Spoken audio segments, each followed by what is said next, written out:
resume ko, wallet ko, then yung Presto card ko kasi hindi ako tsaka, basta. Guys, nakabisa tayo. Bye! See you later, guys. Bye-bye! See you guys later, guys. Is this the only vinegar? Or there's another vinegar? You know what? There's really good vinegar. There? There's another section where there's lots of spices. There should be good, like wine vinegar should be there. Yeah. There's different kinds of vinegar, like there's Asian vinegar and so on. So it's in these, I think it's in the next section. I wouldn't use that.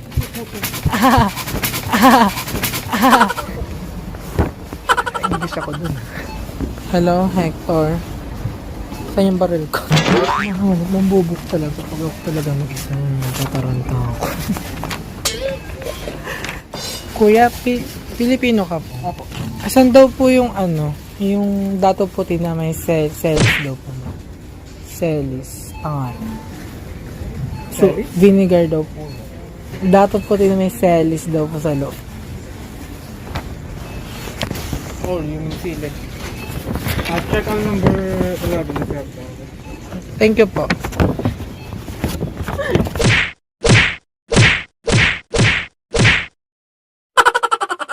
Ngayon guys, sa labas na ako ulit. Pupunta na ako ng park. Ako may building ko rin sa Tim Hortons. Ayan, kakainin ko yung mamaya. Alam ko lang mag-isa, sana kayanin ko ito. Pero sabi sa map, lalakari ko lang naman daw dire-diretso. Saan ba pwedeng lakad? Pwede ba sa damo? Saan ba? Baka mamulta ako pag naglakad ako sa damo. Mahirap na, alam mo naman. Saka nga pala dito guys, hindi ka maliligaw. Kasi yung mga daan dito, dire-diretso lang naman. Pero naligaw pa rin kami yung unang punta namin dito. But anyways, mag-google map ka lang, okay na. Kaya-kaya mo na yan mag-isa. Ang ganda guys! Ang ganda. Ang ganda ng mga bahay dito.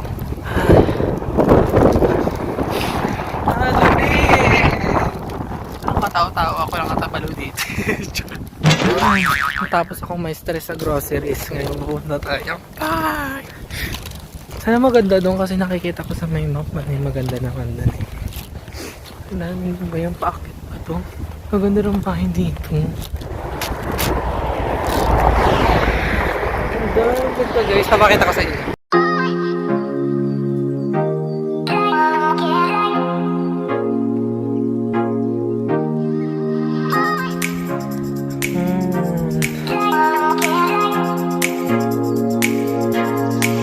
Ang layo ng lalakarin ko.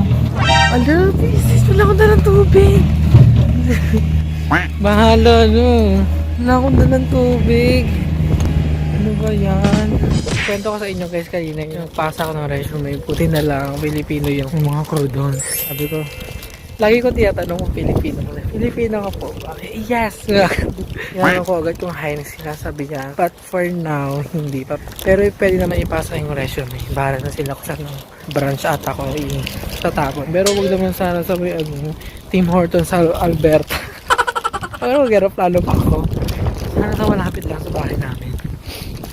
Hindi na pinabinili ko, pit-pit na rin. Yung resume na binili ko kanina, nalukot din. Kasi ang bura na ako. Ang dami kong buhat-buhat. Dalawang cellphone, nas yung dalawang resume. Dagan pa ng binili ko na dalawang suka, lalo pa bumigat. Sa lukot-lukot yung mga resume ko. Ay, feeling ko malapit na ako. Malapit na ako. Malapit na ako. Pero dito guys.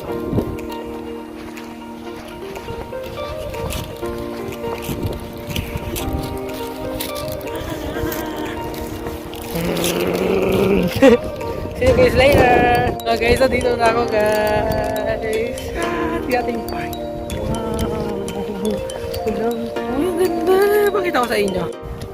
Wow!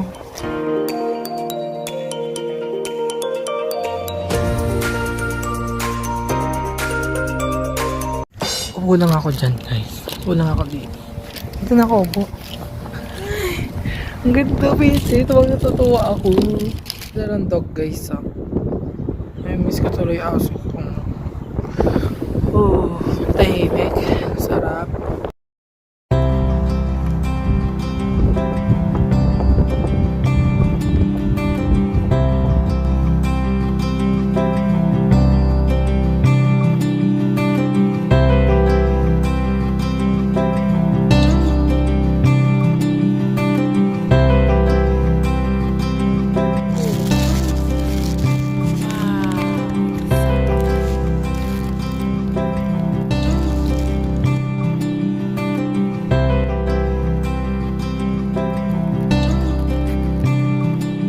Guys, pag gusto nyo mapag-isa lang, punta kayo sa Canada. Pag gusto nyo mapag-isa, punta lang kayo dito sa park. Wala, natrip ko yung mapag-isa. Bago pa lang kayo pumunta dito sa Canada, na-spoil ko na sa sarili ko kung ano yung magiging bahay namin. Then, tinignan ko sa Google Map kung ano yung mga sa paligid niya. Then, nakita ko tong park na to. Then, na-curious ako. Then, sinabi ko talaga sa sarili ko na puntahan ko nga. Eh, may mga trabaho sila lahat yung mga kasama ko sa bahay. Ako lang naiwan sa bahay. Then, ako lang mag-isa doon. Pumunta ko dito. Diba? Yung ba kayo?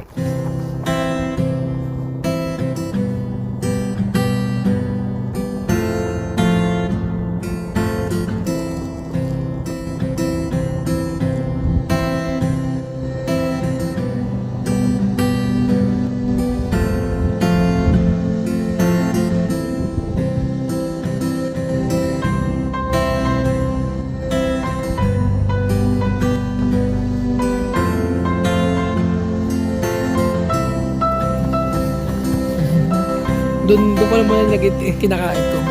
Hindi naman mawawala yun.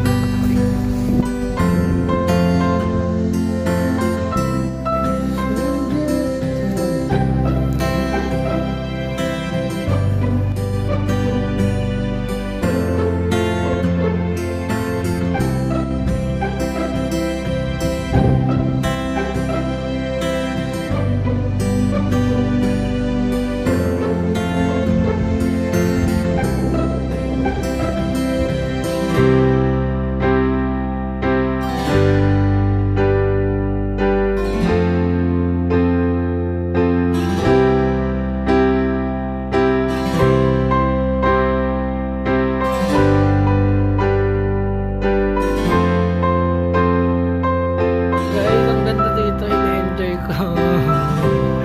Paparad ko na to sa movie.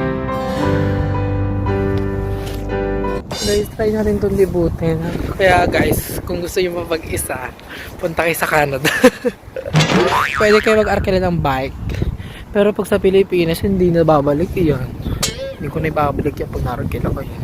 Kasi may mga naglalaro doon. Ewan ko kung ano nilalaro nila.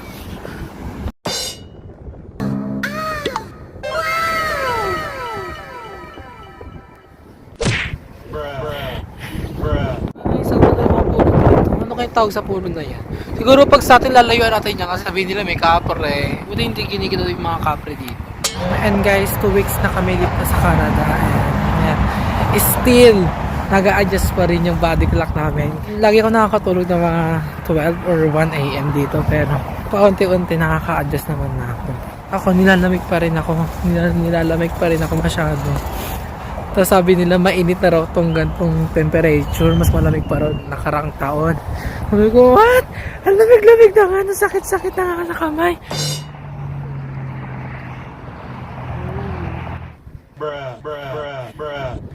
Ay na nga sabi ko, what? Mainit pa to? Anong klaseng balat meron kayo? Ang lamig-lamig na nga. Yung negative pa nga, baka mainit pa nga sa kanila. Siyempre matagal sila dito sanay na hindi natin sila masisisi. Pero ako, hinibago pa rin yung katawan ko. Ay, isip ko na ata ako. Ikutin lang natin itong pagkakot sa Binatari. Tagal kasi ng sunset eh, 7 pa kasi. Yung araw nasa langit ko, nasa taas ko. Ayun o. Ayun pa yung moon.